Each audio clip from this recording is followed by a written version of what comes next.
Vamos falar um pouco agora sobre licenciamento ambiental e o que você deve avaliar antes, né, de elaborar o seu projeto, participar de uma equipe multidisciplinar, quais são as questões que envolvem a legislação para o engenheiro civil. O que podemos avaliar antes de iniciar o projeto, como eu já havia até falado para vocês, é o tipo de solo, ou seja, os aspectos naturais, legais e da ação humana que pode interferir nesse meio ambiente. Então, no meio ambiente estão disponíveis os recursos usados para desenvolver todas as atividades humanas. E esses recursos naturais não são ilimitados, né? Por isso que devemos estar atentos a quanto que esse projeto vai impactar o nosso dia a dia. Então, esse objetivo do licenciamento ambiental é justamente agir de uma forma preventiva, conciliando a realização de todas as atividades com as questões ambientais. Existem instituições governamentais que justamente são as responsáveis pela avaliação desses impactos ambientais. Por isso que existe os procedimentos e toda a documentação que você deve fazer na juntada de documentos para que você leve para esse órgão, seja o IBAMA, seja o IMASU, seja o INCRA, seja uma prefeitura municipal que também expede o licenciamento ambiental urbano. No caso de áreas rurais, sempre vai ser exigido um memorial descritivo e um levantamento das espécies das espécies nativas e como que você vai fazer todo esse replantio, esse reflorestamento, né? Então, quando tratamos da construção civil, não podemos esquecer que as questões relacionadas ao urbanismo e ao uso de ocupação do solo devem ser previamente analisadas juntamente com os aspectos ambientais. Esse manual de licenciamento ambiental para a construção civil tem realmente esse objetivo de auxiliar o empresário da construção civil desde o momento da opção pela área até o licenciamento do seu empreendimento.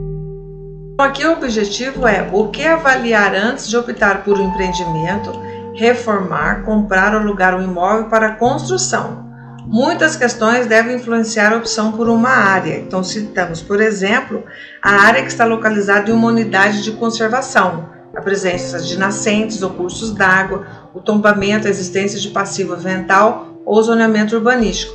Por exemplo, muitas poucas pessoas sabem que aqui em Campo Grande existe essa SNUC, que é uma unidade de conservação. A SNUC é a lei, é o Sistema Nacional de Unidade de Conservação.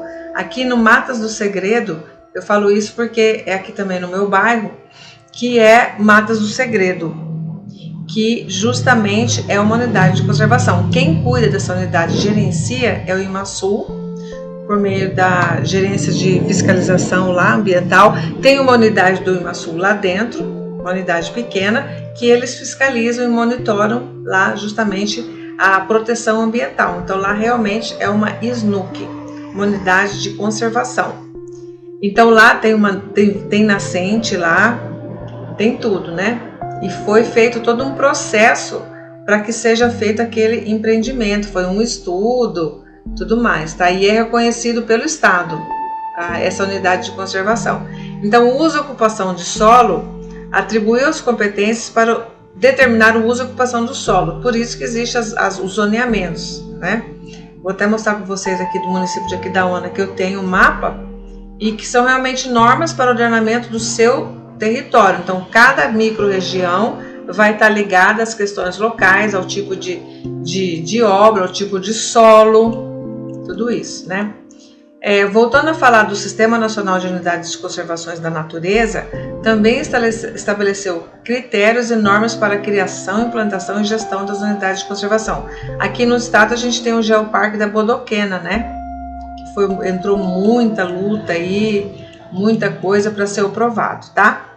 As possibilidades de uso podem ser conflitantes, realmente sempre acontece muito conflito, então por isso deve ser considerada a lei que definir o uso mais restrito. Então, por exemplo, aqui também, se vocês virem aqui em Campo Grande, também tinha uma área de preservação que é no bairro Giocondo Orsi também, o pessoal invadindo, né?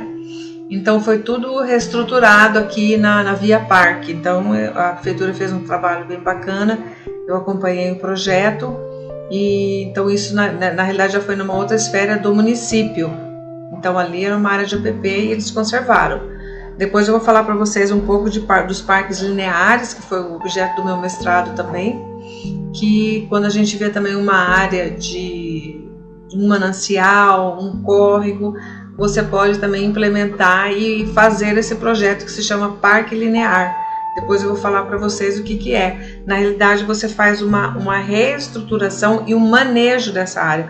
O manejo dessa área é observar, né, e pôr no papel o que você tem ali de fauna, de flora, e como que você faz o manejo ou o uso disso de acordo com a legislação, ou o uso desse espaço, né?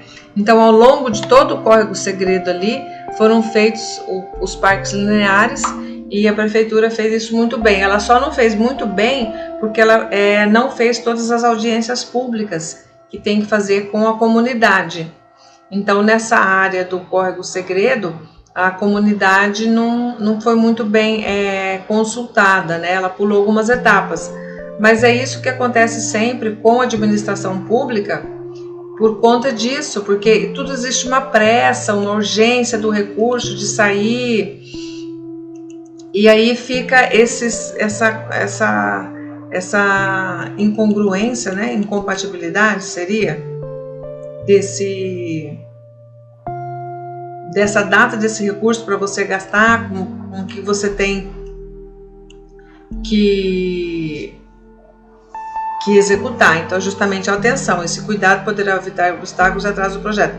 Por isso que muitas vezes na administração pública, seja municipal, estadual, federal, você nunca tem tudo ali pronto, os projetos, porque é muita coisa para fazer, são poucos técnicos, né? E às vezes o recurso chega a toque de caixa, em restos a pagar, que é sempre final de novembro, dezembro, e você não está pronto ali com todo o projeto montado, né?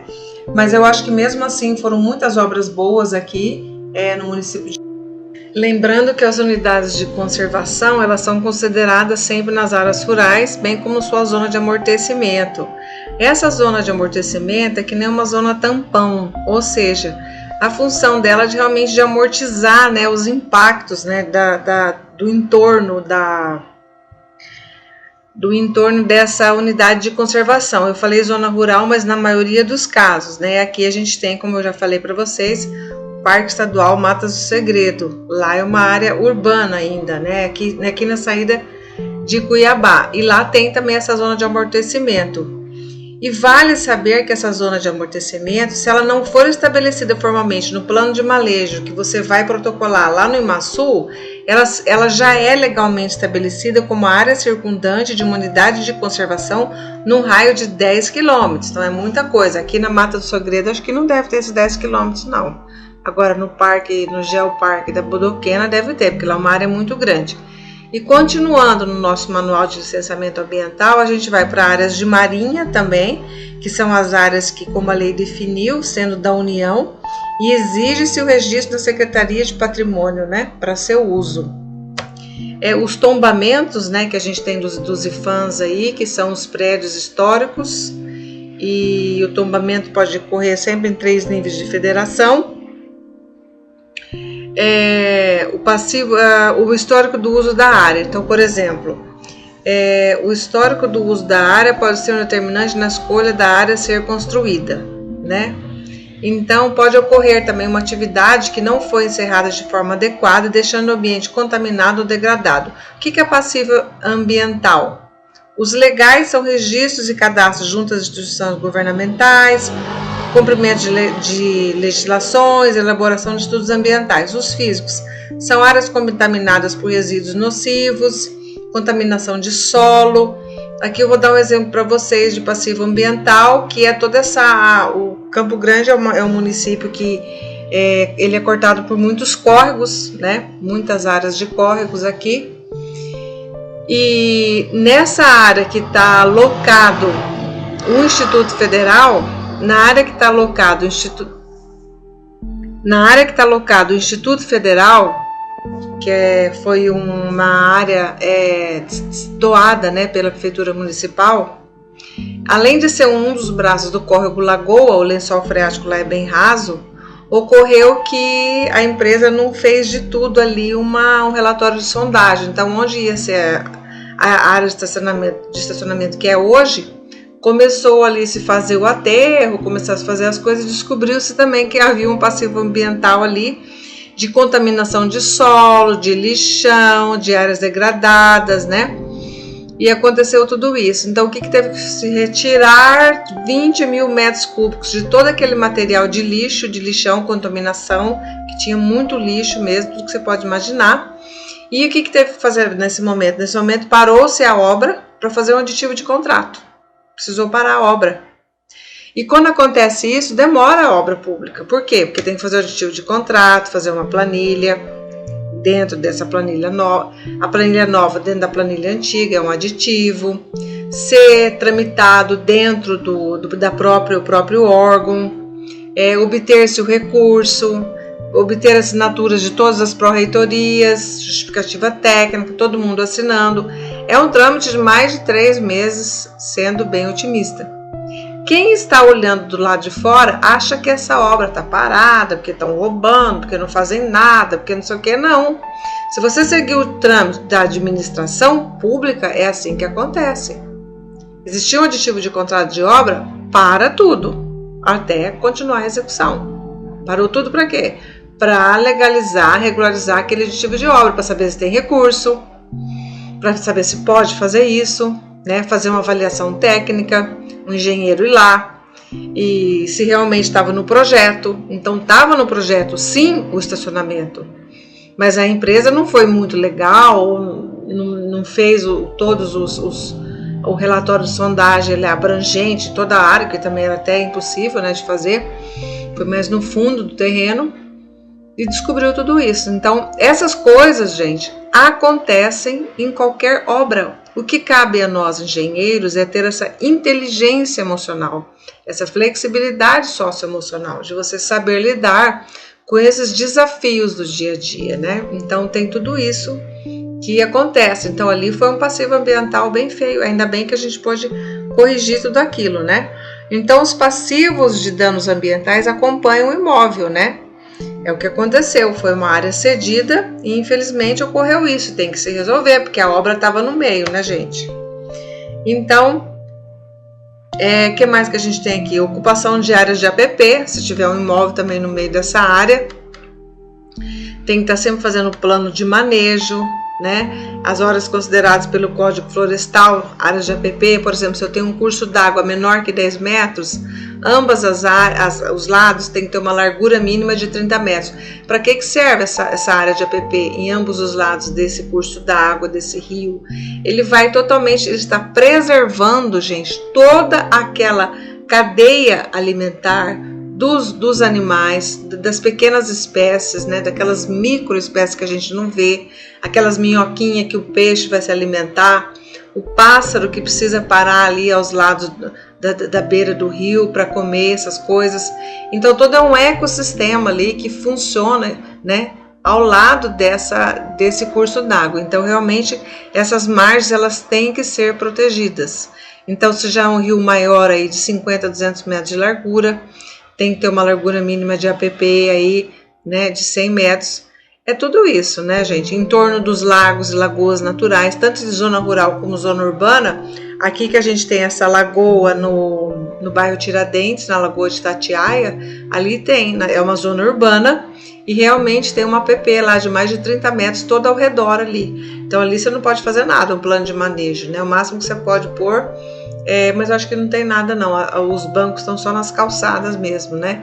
Então ali é que está se conservando todo aquele ecossistema que também influencia nos peixes e tudo mais, né? E é isso que a gente tem que estar sempre atento. Outorga pelo uso da água também, as reservas legais. Então, por exemplo, se você tem uma propriedade, ela tem que ter essa reserva legal.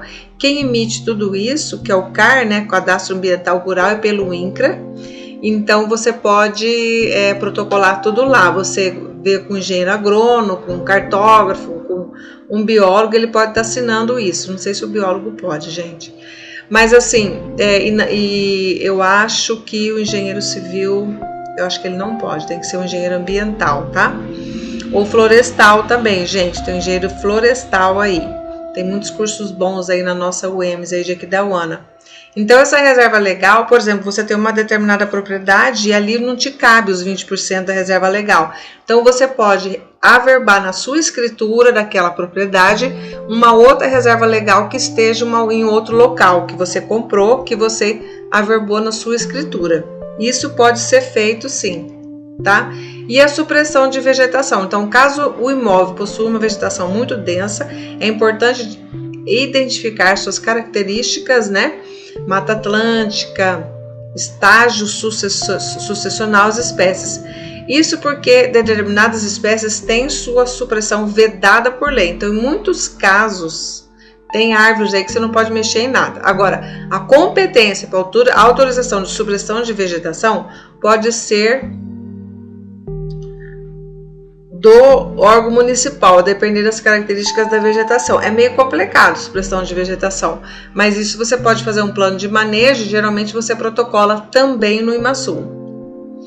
Do licenciamento ambiental mesmo, por que é preciso obter? Porque as atividades humanas são fruto de uma relação entre o homem e o meio ambiente, né? Então, infelizmente, estamos aí com o nosso Pantanal lindo e maravilhoso, com mais de 23% queimado. Então, muito triste. Então, a ideia de sustentabilidade surge para que seja garantida a existência dos recursos naturais e a manutenção da qualidade ambiental. Por isso que eu sugiro aqui para vocês que a nossa legislação aplicada seja nossos green buildings, green engineering, né?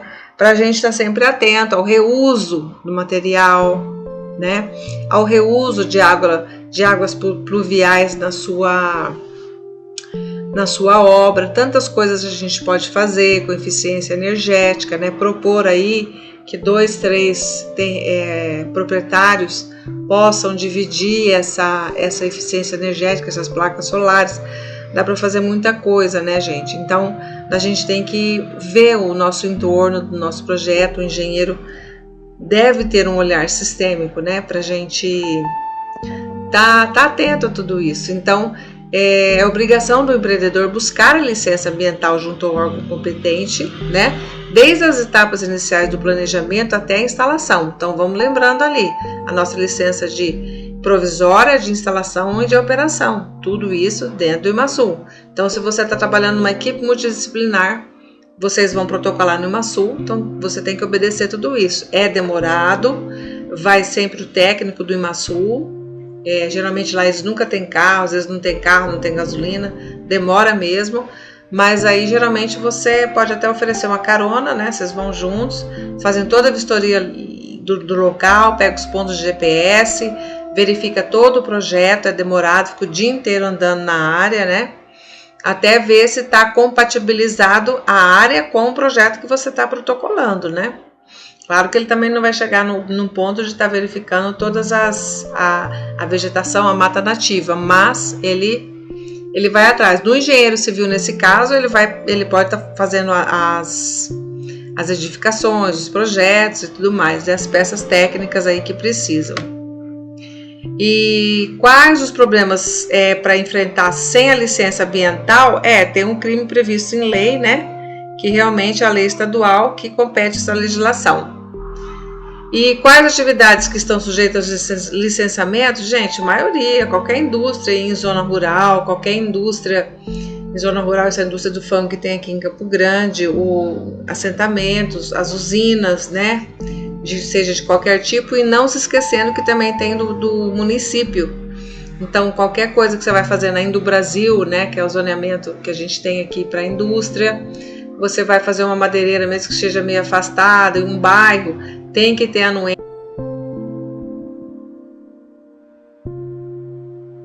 dos 3 vizinhos, né? Então depende hoje, né? Tá bem mais, ainda bem que tá bem mais rígido, tá bem mais controlado tudo isso.